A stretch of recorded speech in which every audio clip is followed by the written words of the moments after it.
we start with the structural model already charted within SmartPLS software. As we can see on the screen, the reflective measurement model is on the right hand side, represented by the endogenous construct, latent construct, managerial competence. And this endogenous construct is basically shaping or defining the 5 reflective indicators we see on the very right hand side. On the left hand side we've got 3 circles, each of which represent the so-called exogenous latent constructs.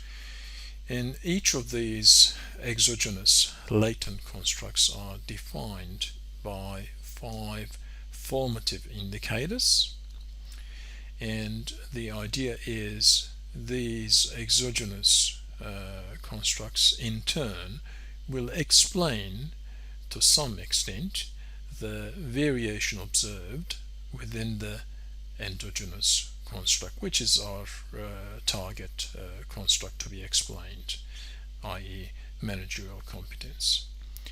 Now, again, assuming that the data set have been uploaded, all we have to do is at this stage reach for the calculate icon button and select PLS algorithm.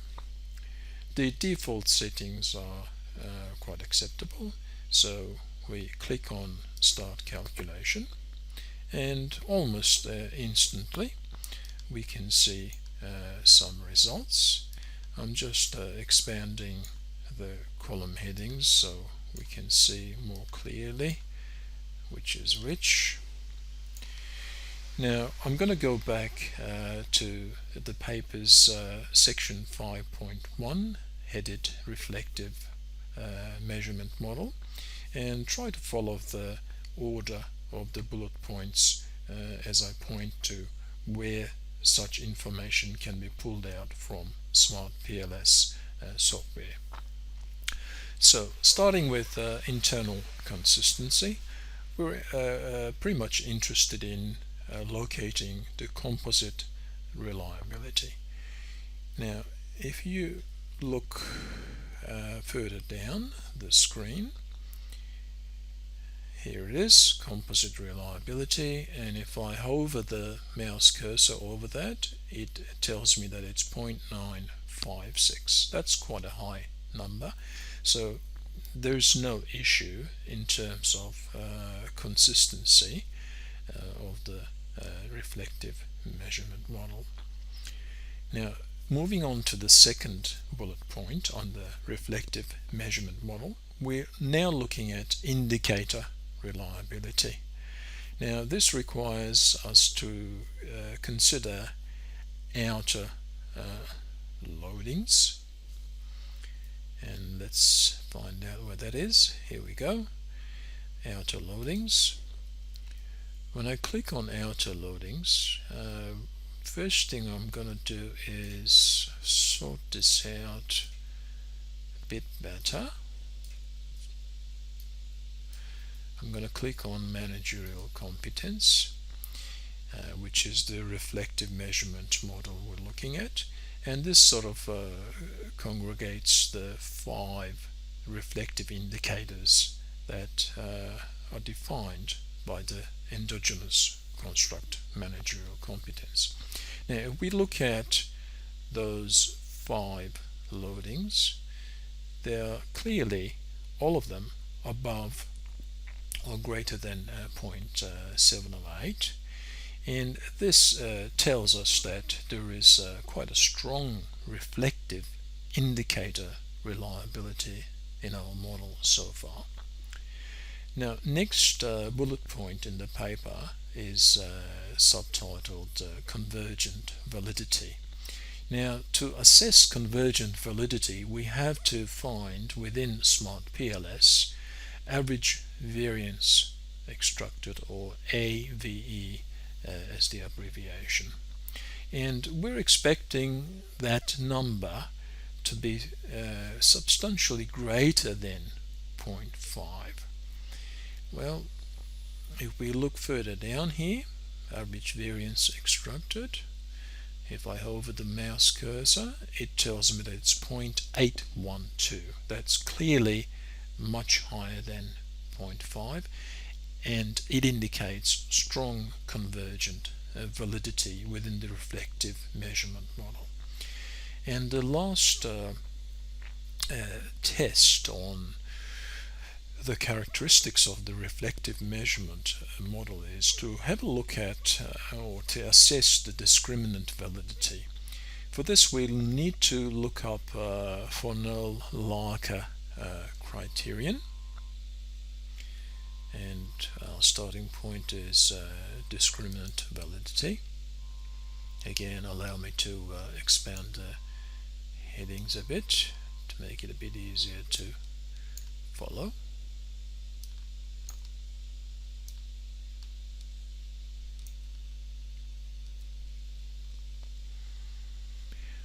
And where I'm pointing with the mouse cursor, you can see that the reflective measurement model, in other words Managerial Competence, has a Fornell-Larker criterion of 0.901, and that is greater than the correlation of the construct with all other constructs. If you look at the other numbers, that number is greater than the remaining numbers. That's the main point to note there.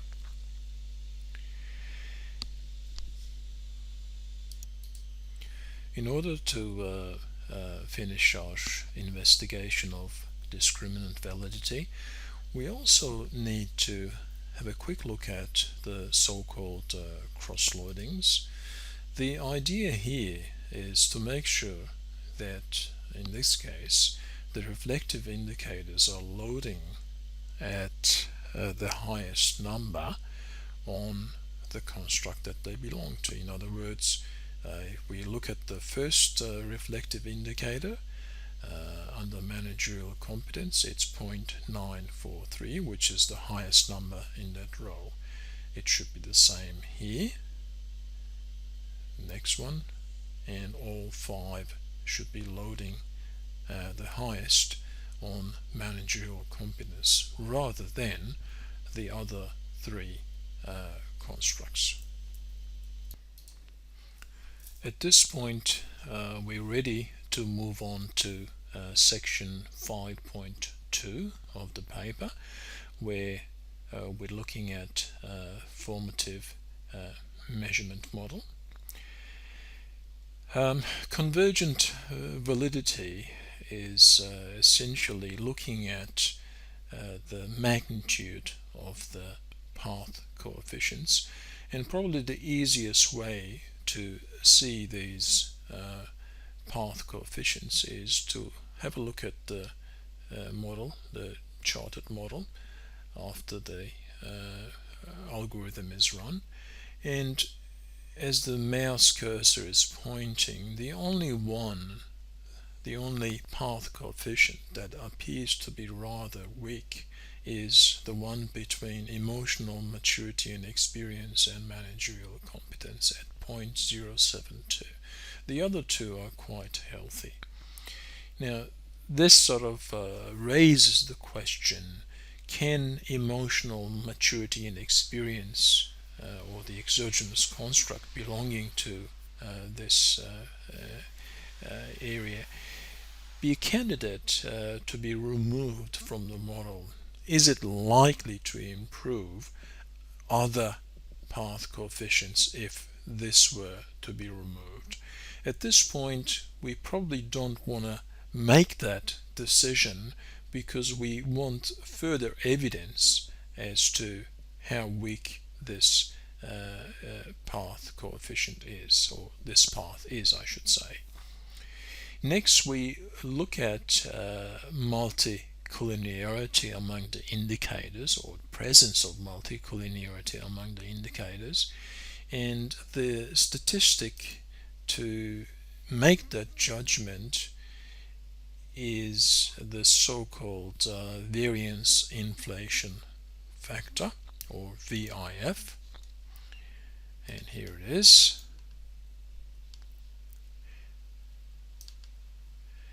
And once again we can see that it is a number that is below 5. At this point we're ready to have a look at the significance and relevance of outer weights within the formative measurement model. For this to happen, we need to go back to the calculate icon and select bootstrapping. In my case, I recommend 10,000. Minimum recommended in literature, reputable literature, is 5,000, but I prefer to select double that. So in this case I go again, start calculation. This might take a couple of minutes.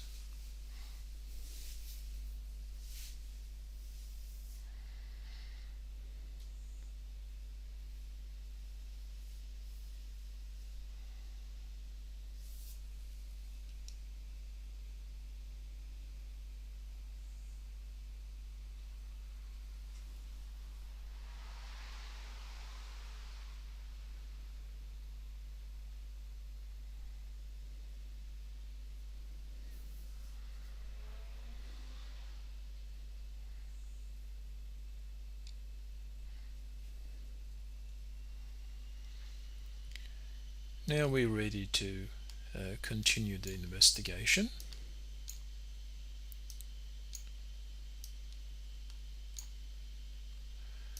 Essentially we're interested in the p-values in the right handmost column, but initially we click on outer weights,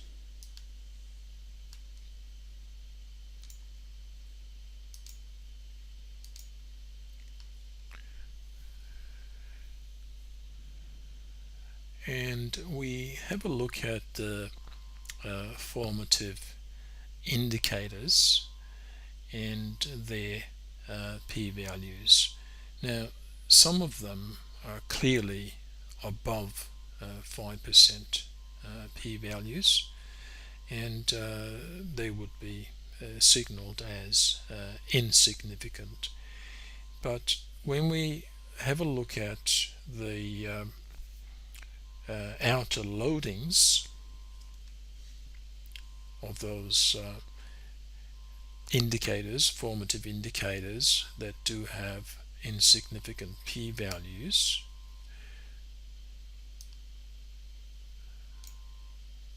we notice that they are well above 0.5. Therefore, there is no strong suggestion to delete any of the formative indicators.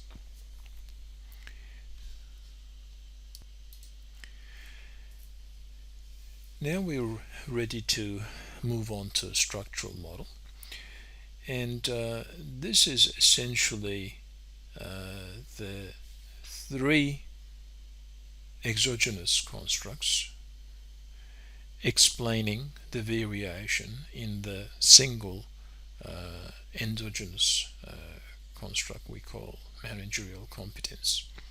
We begin by looking at predictive accuracy, and we make that judgment call based on the coefficient of determination, or better known as R squared.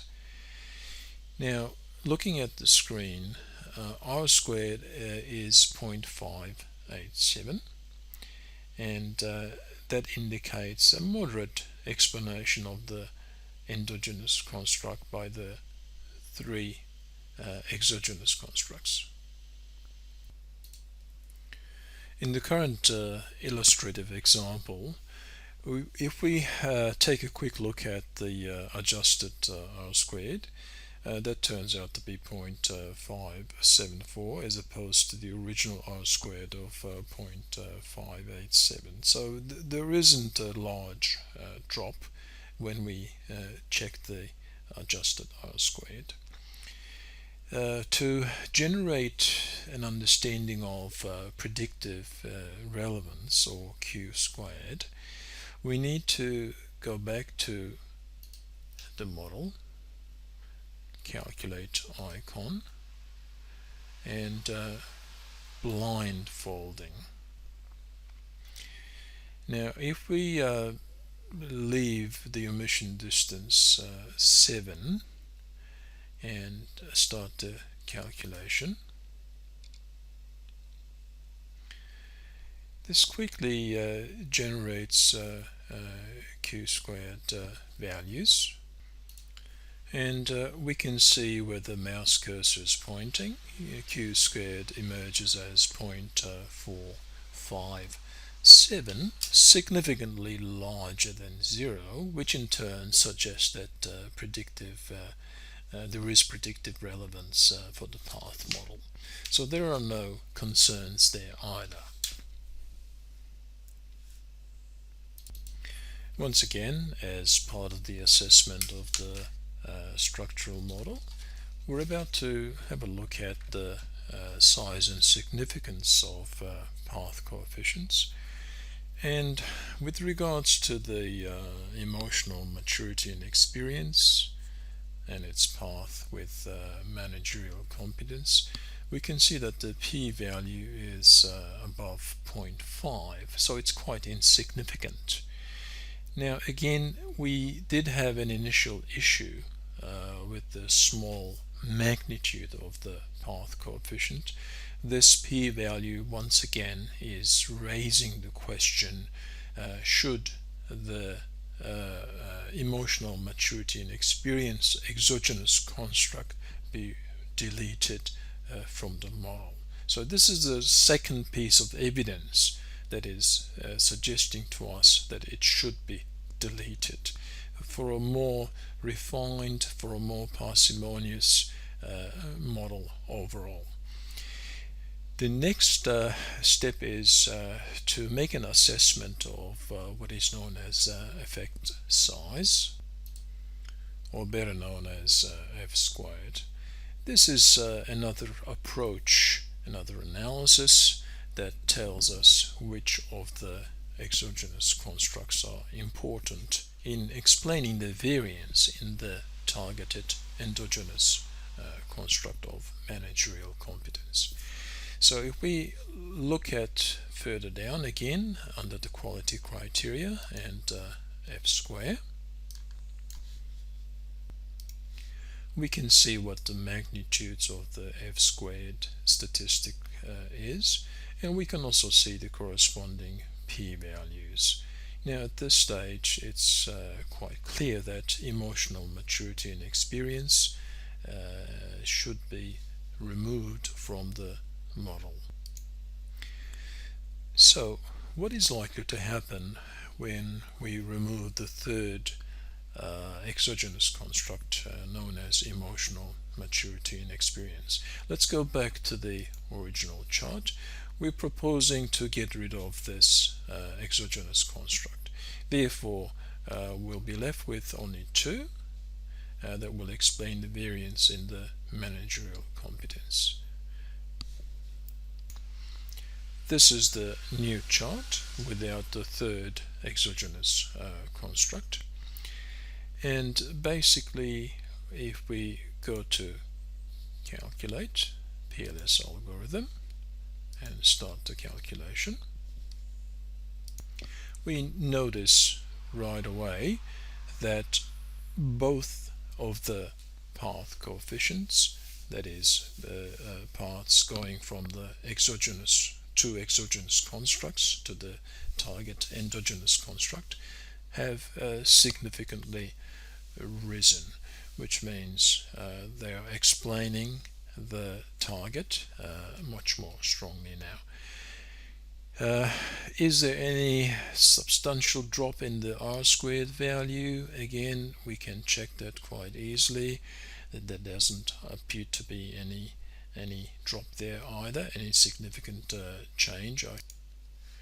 Therefore, these results suggest to us that as we remove the third exogenous construct, which was loading quite low on the target managerial competence, the remaining two path coefficients have improved without penalizing the R squared value.